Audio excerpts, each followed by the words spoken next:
Hey everyone, आप सबको स्वागत है Aditya and Ajay blog channel पे। आप सबको हरतालिका तीज की ढेर सारी शुभकामनाएं हैं।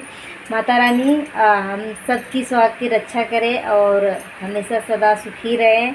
और यहाँ पे देख सकते हो, मैं अभी जा रही हूँ शंकर भगवान का प्रतिमा बनाने के लिए। गौरी गणेश और शंकर भगवान, ये इसमें है मिट्टी। तो चलिए स्टार्ट करते हैं। और बोलते हैं कि काली मिट्टी और रेत मिक्स करके बनाया जाता है।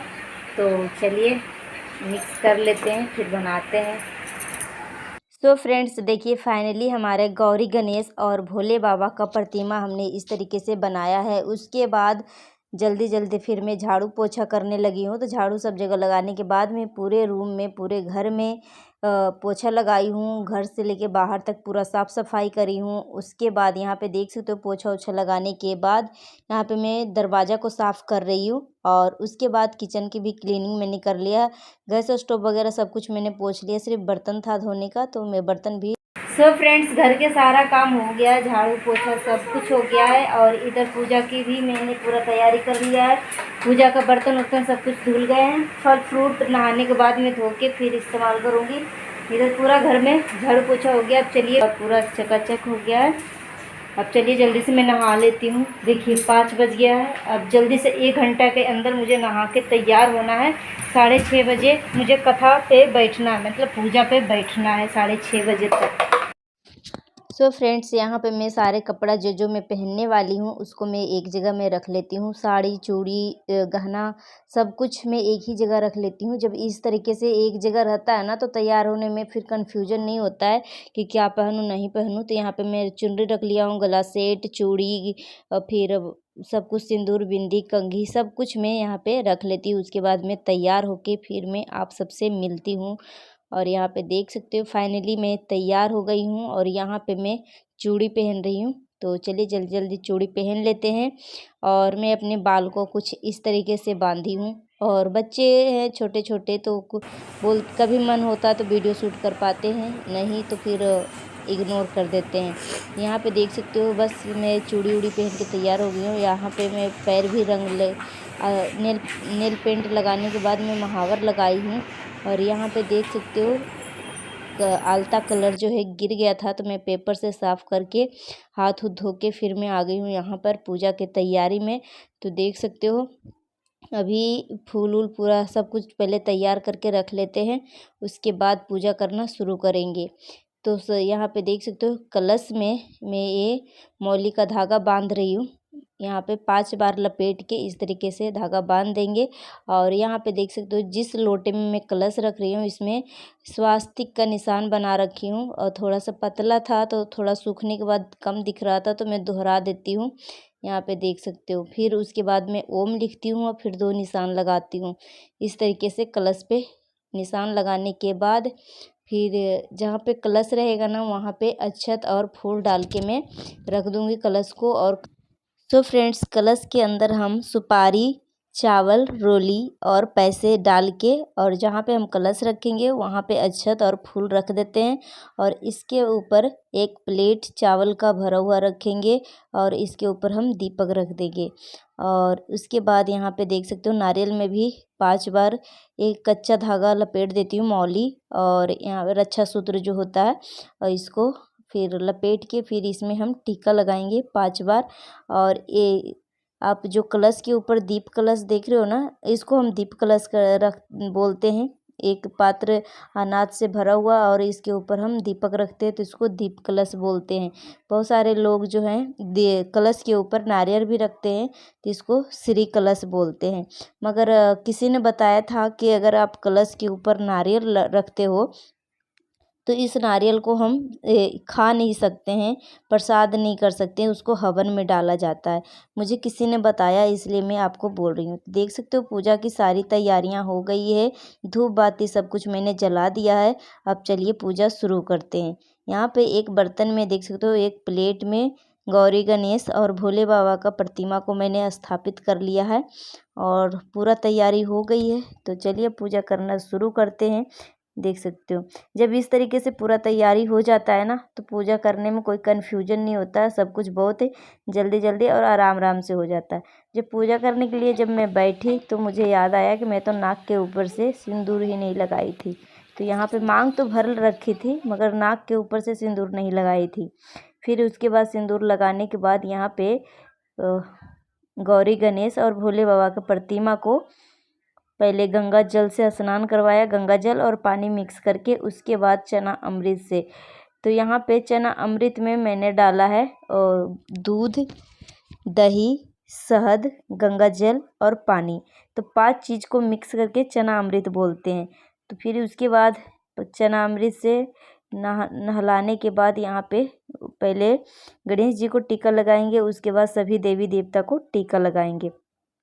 तो यहाँ पे भोले बाबा को भी टीका लगाई हूँ रोली के। उसके बाद यहाँ पे फ़ोटो को भी पूजा करेंगे। पहले मिट्टी का जो हम प्रतिमा बनाए हैं सबसे पहले उन्हीं को हम पूजा करेंगे, क्योंकि मेन रूप से वो प्रतिमा का ही पूजा किया जाता है तीज में, तीज व्रत में। तो उसके बाद यहाँ पे जो भी कुछ भी आप पहले कर रहे हैं ना, पहले आप मिट्टी की जो प्रतिमा बनाए हैं उन्हीं को आप सबसे पहले करिए। उसके बाद जो आप सामने में फ़ोटो लगा रखे हैं भोले बाबा, माता पार्वती, गणेश जी का, तब इनको हम पूजा करेंगे। तो यहाँ पे पहले जो कुछ भी फूल चढ़ाना हो, कुछ भी चढ़ाना हो, पहले हम प्रतिमा को चढ़ाएंगे। तो यहाँ पे देख सकते हो गणेश भगवान को पहले हम फूल चढ़ाते हैं, फिर माता पार्वती को, फिर भोले बाबा को, और फिर माता पार्वती को मैंने सिंदूर भी लगाया है। और यहाँ पे देख सकते हो फोटो के पास भी माता पार्वती को हम गुलाब का फूल चढ़ाएंगे, और गणेश भगवान को गेंदे का फूल और शंकर भगवान को गेंदे का फूल। सफ़ेद फूल गणेश भगवान को पसंद है, माता पार्वती को, तो उनको भी हम सफ़ेद फूल अर्पित कर देते हैं। उसके बाद यहाँ पे ओम नमः शिवाय बोलते जाएंगे और बेलपत्र को चढ़ाते जाएंगे। फिर बेलपत्र चढ़ाने के बाद यहाँ पे देख सकते हो माता रानी को मैं सफ़ेद फूल भी अर्पित कर देती हूँ। फिर फूल चढ़ाने के बाद यहाँ पे मैं चुनरी भी ओढ़ा देती हूँ, और यहाँ पे देख सकते हो। उसके बाद पूरा श्रृंगार का सामान हम चढ़ाएंगे। तो यहाँ पे देख सकते हो जनेऊ चढ़ा रही हूँ मैं। जनेऊ चढ़ाना भूल गई थी, अभी भूल ही नहीं थी, अभी तो पूजा शुरू ही है। तो जैसे जैसे याद आ रहा है वैसे वैसे मैं चढ़ा रही हूँ। तो जनेऊ चढ़ाने के बाद, पहनाने के बाद यहाँ पे गणेश जी को और भोले बाबा को हम जनेऊ पहनाएंगे। उसके बाद वस्त्र स्वरूप एक रक्षा सूत्र यानी मौली का धागा हम अर्पित करेंगे। तो सभी देवी देवता को हम वस्त्र स्वरूप मौली का धागा हम अर्पित करेंगे। उसके बाद यहाँ पर उसके बाद हम श्रृंगार का सामान अर्पित करेंगे। उसके बाद लास्ट में हम धूप दीप दिखाएंगे। तो यहाँ पे श्रृंगार का सामान अर्पित करेंगे। तो यहाँ पे जो हम मिट्टी का प्रतिमा बनाए हैं उसमें हम पहले टच करवाएंगे, उसके बाद फ़ोटो में टच करवाने के बाद यहाँ पे साइड में रख देंगे। और माता रानी को, पार्वती माता को यहाँ पे देखिए हाथों में मेहंदी लगा देती हूँ, और जो मिट्टी की प्रतिमा बनाई हूँ उनमें भी लगा देती हूँ। उसके बाद थोड़ी थोड़ी हल्दी माता रानी को चढ़ा देंगे। उसके बाद नारियल चढ़ाएंगे, और उसके बाद भोग अर्पित करेंगे। जो इस सीज़न में जितने आपके पास फ्रूट हैं सब कुछ लगा दीजिए। तो हमने 3 तरह का फ्रूट मंगाया, क्योंकि तृतीया के ये होता है व्रत, तो 3 तरह का मैंने फ्रूट मंगवाया है। तो केला है और सेब है और एक फ्रूट और है। यहाँ पे देख सकते हो हमें यहाँ पे लड्डू और ठेकुआ चढ़ा रही हूँ माता रानी को भोग के। यहाँ पे देख सकते हो जगह नहीं है तो आप प्रतिमा में सटा के टच करवा के और फोटो में टच करवा के साइड में भी रख सकते हो। उसके बाद धूप दीप दिखाएंगे। सो फ्रेंड्स, धूप दीप माता रानी को और पूरे देवी देवता को दिखाने के बाद हाथ में लेंगे हम पुष्प और अक्षत। अक्षत बनाने के लिए, पूजा में इस्तेमाल किए जाने के लिए, अक्षत बनाने के लिए या टीका करने के लिए, जब भी हम पूजा करते हैं ना या राखी बांधते समय, मतलब कुछ भी शुभ कार्य करते हैं ना, तो अक्षत में हल्दी या रोली को मिक्स कर लीजिए। सादा अक्षत शुभ नहीं होता है, मतलब पूजे में इस्तेमाल नहीं किया जाना चाहिए। तो यहाँ पे बस हाथ में मैंने पुष्प ले लिया है और चावल ले लिया। उसके बाद हम पूजा का किताब पढ़ना शुरू करते हैं। सो फ्रेंड्स, बैकग्राउंड में इतना शोर शराबा आवाज़ आ रहा है ना, इसलिए मैं वॉइस ओवर करना पड़ रहा है। ऐसे में सारी वीडियो में अपना ओरिजिनल वॉइस ही छोड़ी थी, मगर बहुत ज़्यादा ही पंखा का आवाज़ आ रहे हैं, बहुत ही साइड साइड की मतलब आवाज़ आ रहा है, तो अच्छा नहीं लग रहा है। इसलिए मैं ओरिजिनल आवाज़ को म्यूट करके मैं ऊपर से मैं वॉइस ओवर कर रही हूँ।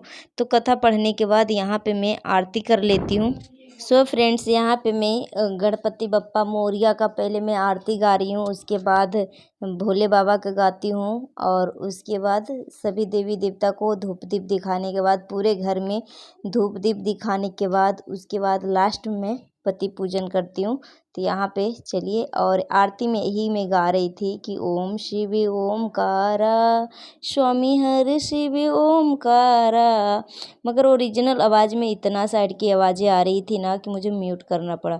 उसके बाद पूजा पाठ करने के बाद यहाँ पे पतिदेव जी को मैंने कुर्सी पे बैठा दिया है। उसके बाद पतिदेव जी का पैर धोई हूँ थाली में, उसके बाद इनको आरती करना है। और क्योंकि ये पति पूजन ही होता है, पतिदेव के लिए ही होता है, तो ये सब करना ज़रूरी होता है। तो यहाँ पे चलिए, यहाँ पे देखिए पैर धोने के बाद थाली को मैं साइड करके आई हूँ। उसके बाद यहाँ पे एक देखिए नया रुमाल मैं ख़रीदी थी, तो यही रुमाल मैं इनको ओढ़ा रही हूँ। और बोल रहे मैं कैसे क्या करूँ, तो मैं बोली कि कान में ही इस तरीके से साइड में लगा लीजिए। तो उसके बाद यहाँ पे देख सकते हो अक्षत फूल लगा रही हूँ। और उसके बाद पतिदेव जी बोल रहे हैं कि क्या बात है, आज तो हमें पूजा हो रहा है। तो यहाँ पे देख सकते हो रोली लगाने के बाद अक्षत लगाती हूँ, उसके बाद पुष्प फूल से ओढ़ाती हूँ। उसके बाद पतिदेव जी की बहुत हंसी आ रही है और मुझे भी बहुत ज़्यादा हंसी आ रहा है। तो यहाँ पे देख सकते हो फिर आरती कर लेते हैं, और उसके बाद आरती करने के बाद पतिदेव जी को बहुत ज़्यादा ही मुस्कान आ रहा है, मुस्कुरा रहे थे। उसके बाद लास्ट में मैं पैर छू लेती हूँ। ऐसे करने से प्यार आपस में बढ़ता है, और पतिदेव के लिए ही ये व्रत रहता है अपनी सुहाग की लंबी उम्र के लिए। तो इतना करना है मतलब फ़र्ज है। तो यहाँ पे देख सकते हो पतिदेव जी थोड़ी सी वीडियो कर रहे थे, और उसके बाद यहाँ पे देख सकते हो लंबा करके कर रहे थे। फिर मैं बोली कि आप लंबा कर रहे हैं कि मतलब उल्टा करके कर रहे हैं। उसके बाद यहाँ पे देख सकते हो फिर सही से करने लगे। यहाँ पे फिर फ़ोटो शूट होता है। यहाँ पे देख सकते हो फाइनली पूजा पाठ ख़त्म हो गई है, देख सकते हो। और मार्केट से ही मैं ठेकुआ मंगवाई थी और लड्डू। और उसके बाद देख सकते हो इस तरीके से हमारा तीज व्रत का पूजा समापन हुआ। और अगली सुबह जो है विसर्जन के लिए मैं जाऊंगी। फिर पार्वती माता से सुहाग लेते हैं 5 बार। माता रानी के सुहाग देने के बाद अपनी मांग को 5 बार भरते हैं। यही सिंदूर जो माता रानी को लगाएंगे ना, उसी उंगली से अपने आप को सुहाग लेंगे। यहाँ पे देख सकते हो मम्मी जी के लिए, अपनी सासू माँ के लिए साड़ी बहना स्वरूप इधर साइड में निकाली हूँ। उसके बाद यहाँ पे होती है फ़ोटो शूट। आप टेढ़ा करके आप वीडियो को देख लीजिएगा, क्योंकि ये लंबा करके खींचा आ रहा था ना, तो फिर जब मैं लंबा डाली ना ब्लॉग में तो सही से नहीं दिख रहा था, इसलिए मैं इस तरीके से घुमा दिया है। तो आप वीडियो को ना इस तरीके से घुमा के आप देख लीजिएगा, मोबाइल को टेढ़ा करके। तो बहुत हंसी आ रही थी और अलग अलग पोज में दे रही थी। पसंद आया तो वीडियो को लाइक कर दीजिएगा, नया है तो सब्सक्राइब कर लीजिएगा। Thanks for